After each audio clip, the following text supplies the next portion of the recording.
Hello and welcome to Less Chatter, More Matter. I'm your host, Mel Loy. In this podcast, I'm going to share everything I've learned from more than 20 years in the communications sector. What works, what doesn't, and how you can run your own business as well. I'm wife to Michael, auntie to 11 nieces and nephews, gym owner, group fitness instructor, yoga teacher, and a whole bunch of other things as well. I promise these episodes will always be short, sharp, and insightful. Speaking of which, let's cut out the waffle and get straight to the point. Here's today's episode. Hi everyone, and welcome to Less Chatter, More Matter. It's the podcast where we leave out the waffle and get down to the business of communication. Now, speaking of getting down to business, today's episode is all about that, business. If you remember from episode 3, I talked about why I started my business and how that came about. And if you missed that episode or want a bit of a refresher, head to heymelcoms.training/003. And I'll also pop the link in the show notes. Today, I'm going to talk to you more about the how, or at least some of the how, because there's a lot, around starting a business. So we're going to break it down into a few things you can do now to get ready. If you're thinking about starting a business yourself or going out on your own to consult or freelance, whatever that looks like to you, these tips will hopefully help get you started. And these are what I deem the fun things. There's certainly other things you have to do, and some of those are kind of boring, but they are also super important, and we will cover those in some other episodes. But these are all things that I wish I'd known before I kicked things off for myself, or they're things that I kind of discovered along the way. Now, if you haven't already, I encourage you to go to my website. So go to heymelcoms.training/freebies. And I'll also put a link in the show notes. And from there, you'll be able to download my 2 checklists, 5 fun things and 5 boring things you should consider before starting your business. Now, you'll want those checklists as a reminder of what I'm going to share with you today. So let's say you've got those lists downloaded and in front of you. Hopefully you're not driving while you're doing that. That would be good too. I will preface this with, this is Mel Loy's view of the world. It is not necessarily everyone's agreed lists, but these are the things that have worked for me.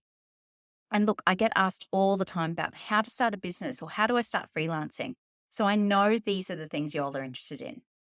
And just quietly, I love that so many people are interested in going out on their own. That's so cool.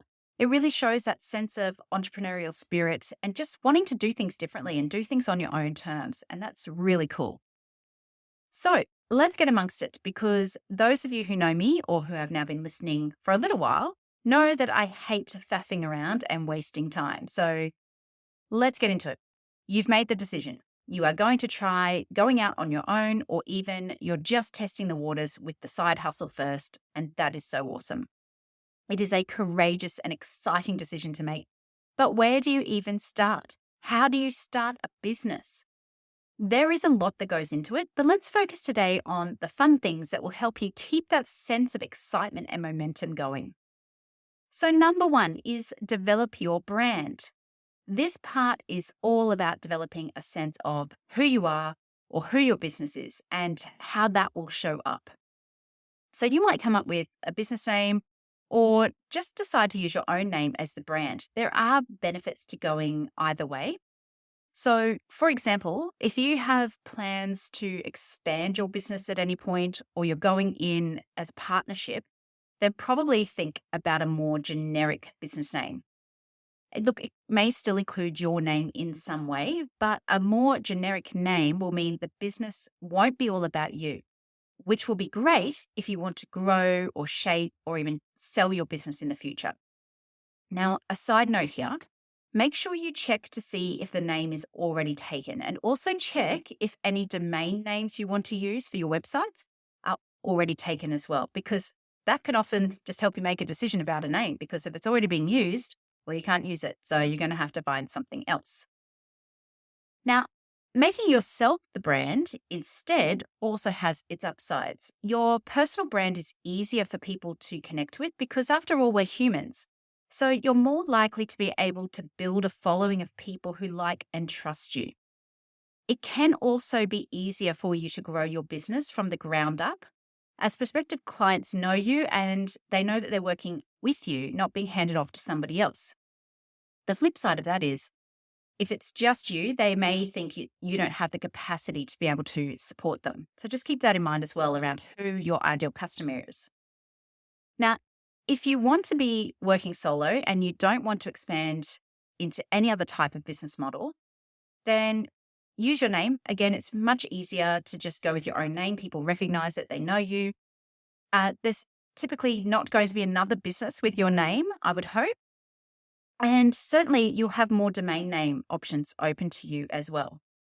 Now, both options for business names are valid. It really depends on if you want to remain the primary face of your business or if you want to expand and grow to eventually be hiring people, or, you just want to change the way your business runs at some point.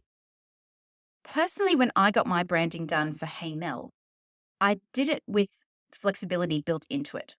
So the brief I gave to my graphic designer, and just a shout out here to Lisa.design, I asked her to not just create logos that had Hey Mel in them, but also to create a set of logos that just had HMC or HM Comms. So I future-proofed it. So at some point in the future, if I want to, I can transition my personal brand out of the business identity. I've also bought a bunch of domain names. So I've got the heymelcomms.training. That's my main domain. But I've also secured the .com, the .com.au, et cetera, et cetera. So I've given myself flexibility. The other part about that is it's much more difficult for people to set up fake sites in the name of your business or your name because you own most of the domain names already. So it does help to prevent fraud as well. Now, again, speaking of domain names, think about those names that you may need to buy when you're doing this work. So you've decided on a business name or a professional brand. It's also time to think about the look and feel of that brand. So the colors, the fonts, and the logos, this is always really fun.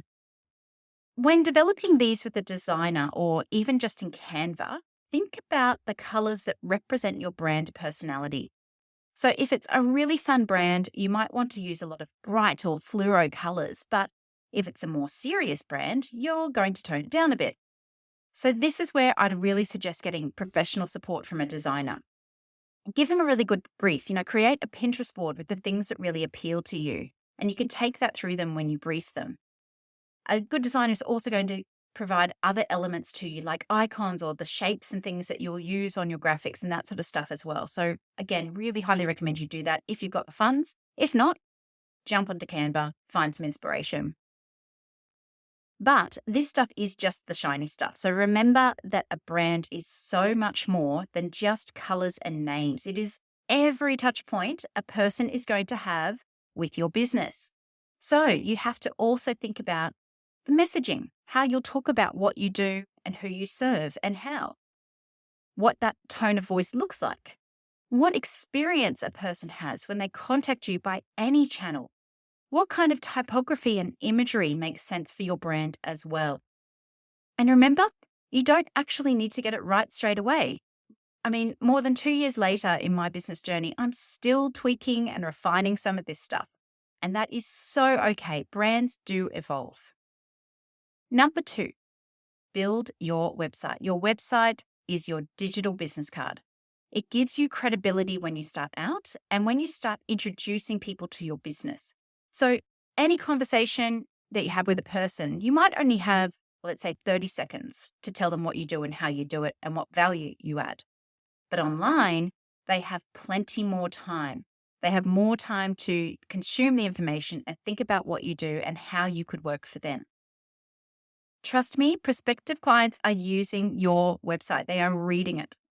I've actually been surprised a couple of times by the level of detail some of my clients or prospective clients have gone into when reading my website. They've mentioned something in a conversation like, oh, I saw on your website, blah, blah, blah. I was like, oh, wow, they're actually reading it. So that was a pleasant surprise. All that work didn't go to waste. But it also was a reminder of how important that messaging is. Now, like your brand, don't expect to get your website perfect for day one. It is just your starting point. For day one, As long as it describes who you are, what you do, and how you serve your clients, you're pretty much on the right track. Now, if you are an e-commerce business, obviously you're going to have to think about the functionality you need there to take sales. But if you're just starting out and starting to build brand awareness, you may not need to worry about that right away. The other thing to remember about websites is they are so important for SEO or search engine optimization. If someone Googled you, they're probably unlikely to be shown your Instagram profile. So, you might have 12,000 followers, but that will do nothing for your searchability on Google. They might be more likely to find your LinkedIn profile just because of how highly indexed LinkedIn is on Google, but we'll get to that at another point. But if you've done your work right, they will likely find your website. There's some tips and tricks for optimizing SEO for your website. I'm definitely not the expert, but there are things that I've learned that have helped, and I will share those in a later episode. But the point for today is start a website. Just have one on there. Now, also in websites, don't try and go too technical too soon. Just use a really simple tool like Squarespace or Wix or something similar. Nice and simple, something that you can manage yourself for the time being. Tip number 3 of the fun things to do is to uplift your online presence. Now, this isn't fun for everyone, but it was fun for me, and it still is. So you have to get a start on getting on people's radars before they even know you're ready to offer a service. This tactic worked really well for me before I left my last corporate job. I mentioned it back in episode 3, but as a reminder, when I knew there was a possibility of being made redundant, I started working away at lifting my profile on LinkedIn. I updated my profile. I started sharing more valuable content more frequently that showcased my expertise.